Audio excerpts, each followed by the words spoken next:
내 인생의 각본은 내가 쓴다. 이런 말 한 번쯤 들어보셨죠? 오늘은 바로 그 말의 진짜 의미를 파헤쳐 보려고 해요.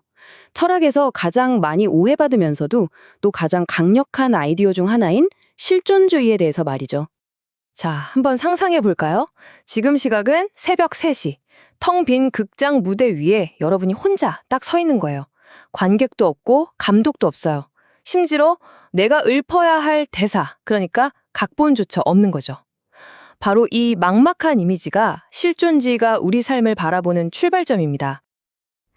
만약에 내 삶에 미리 정해진 각본 같은 게 없다면 어떨까요?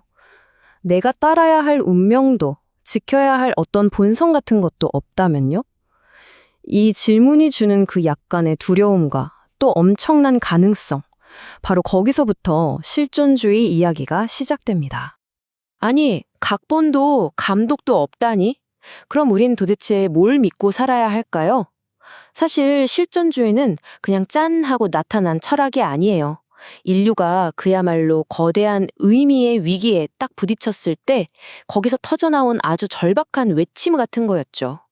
19세기에서 20세기로 넘어오면서 세상이 정말 말 그대로 뒤집혔습니다. 신은 점점 힘을 잃어갔고 과학은 인간을 그냥 복잡한 생물학적 기계라고 설명했죠. 게다가 끔찍했던 두 번의 세계대전은 우리가 그토록 믿었던 이성과 진보라는 신화를 완전히 박살내버렸어요. 우리가 붙들고 있던 모든 정잡지가 그냥 눈앞에서 찢겨나간 거예요. 바로 이 거대한 공허함 속에서 실존주의가 태어난 겁니다. 자, 그럼 이 모든 게 무너져 내린 잿더미 위에서 실존주의는 과연 어떤 혁명적인 해답을 내놓았을까요? 그건 바로 실존은 본질에 앞선다는 정말 철학의 역사를 통째로 뒤흔든 한 문장이었어요. 이게 바로 실존주의의 진짜 핵심 아이디어입니다. 보세요. 수천 년 동안 철학은 본질이 먼저라고 생각했어요. 예를 들어 망치를 한번 생각해 볼까요? 못을 박는다는 목적, 즉 본질이 먼저 정해져야 그 다음에 망치라는 물건이 존재하게 되잖아요? 그런데 실존주의는 인간만큼은 정반대라고 선언한 거예요.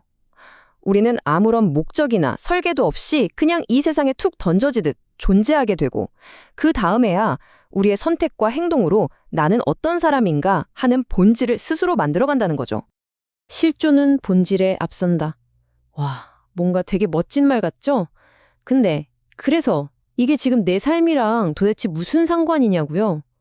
이게 여러분이 생각하는 것보다 훨씬 더 아주 근본적인 의미를 가지고 있습니다. 바로 이겁니다. 여러분의 본성이나 정체성이라는 건 어딘가에 숨겨져 있어서 우리가 찾아내야 하는 보물 같은 게 아니라는 거예요. 여러분 자신이 바로 창조자입니다. 건축가라고 생각해 보세요. 여러분의 삶은 여러분이 직접 설계하고 짓는 건물인 셈이죠. 오늘 내가 하는 모든 선택, 모든 행동 하나하나가 바로 나라는 건물을 쌓아 올리는 벽돌이 되는 겁니다.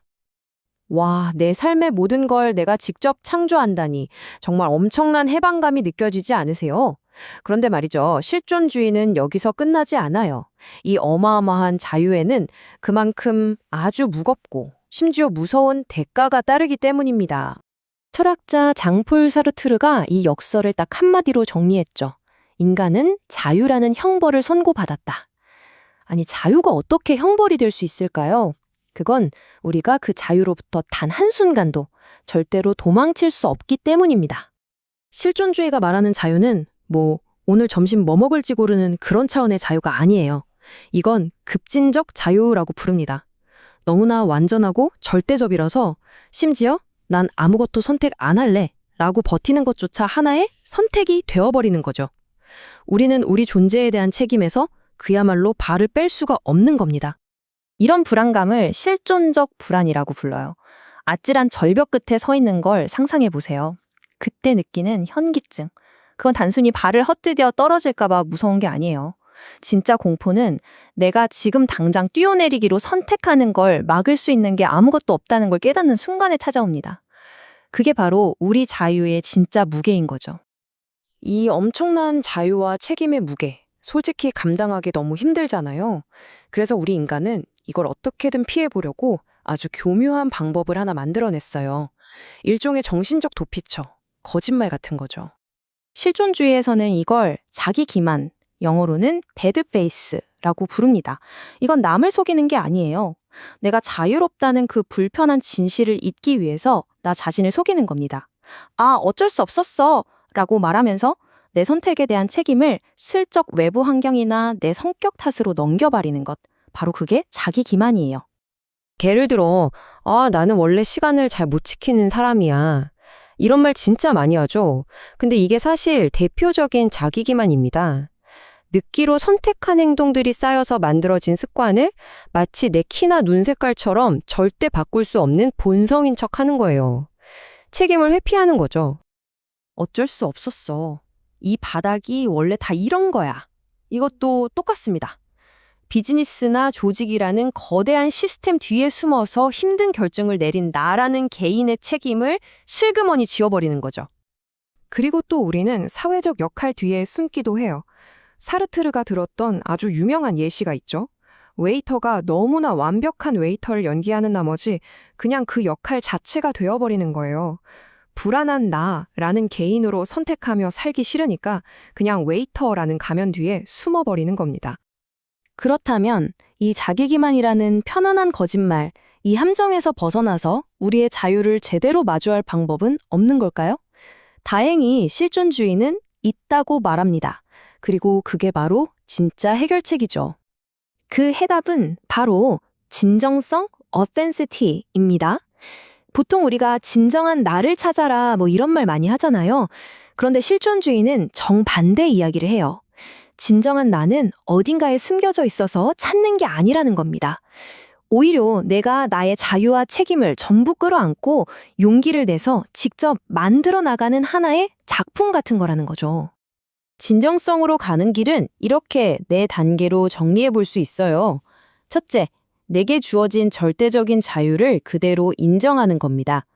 둘째, 어쩔 수 없었어 같은 자기 기만의 거짓말을 단호하게 거부하는 거죠. 셋째, 내 행동을 통해서 나만의 가치를 직접 창조해 나가는 겁니다.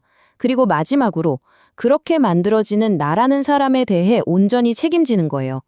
이것이야말로 자유라는 무거운 짐을 인간의 존엄성으로 바꾸는 유일한 길입니다. 네, 이 모든 책임의 무게가 때로는 정말 버겁게 느껴질 수 있어요. 하지만 바로 그 무게야말로 우리 인간이 존엄할 수 있는 이유입니다. 그래서 실존주의는 결코 비관적인 철학이 아니에요. 오히려 여러분이 바로 여러분 삶의 유일한 작가라는 사실을 일깨워주는 가장 정직하면서도 가장 강력한 응원가 같은 거죠. 결국 실존주의는 우리에게 정답을 알려주지 않아요. 대신 마지막으로 우리 각자에게 단 하나의 질문을 던질 뿐입니다. 미리 쓰인 각본 하나 없는 이 거대한 우주에서 당신의 앞에 놓인 이 텅 빈 페이지 위에 당신은 무엇을 써내려 가시겠습니까?